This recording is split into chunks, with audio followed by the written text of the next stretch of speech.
Hello everyone, আজকে আমি একটা লাইনার টিউটোরিয়াল নিয়ে আসছি। একটা আই মেকআপের ইনহ্যান্স লুক বের করতে পারে একটা সুন্দর লাইনার।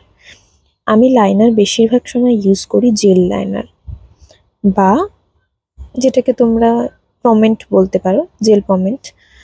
আইব্রো পমেন্টও ব্রাউন কালার হয় এটা, আর কাজলটা এটা ব্ল্যাক কালার হয়। তো সাইডে একটা লাইন টেনে, স্ট্যান্ডিং লাইন টেনে, সেই লাইন অনুযায়ী বাইরের দাগটা টেনে ভেতরের সঙ্গে মার্চ করতে হবে। সবাই যে রুলসটা জানে সেটা, শুধু এটা টেনে ছাড়লে হবে না। নিচে অতিরিক্ত কাজল সবসময় পরাতে যাবে না। বেশিরভাগ সময় হাফ চোখে কাজল দিয়ে ওয়াটার লাইনে ফুল চোখে কাজল দেবে। আর ওপরের ওয়াটার লাইনেও সবসময় কাজল দিতে হবে, না হলে চোখের একটা জায়গা দেখবে সাদা সাদা দেখতে লাগে ওপরে, তো ওটা তখন দেখতে ভালো লাগে না।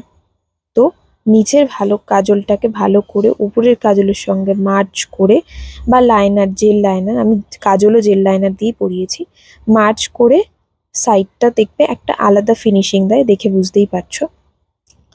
আর মাস্কারা পরাবে, প্রথমে ওপর থেকে নিচের দিকে টানবে, তারপর নিচ থেকে ওপরের দিকে টানবে, দেখে বুঝতেই পারছো। আর ইনার কর্নারটা কমপ্লিট করে রাখবে, নাহলে চোখটা টানা টানা দেখতে লাগবে না। কেমন লাগছে সবাই জানিও আজকের লুকটা, আর কি টিউটোরিয়াল চাও সেটাও জানিও।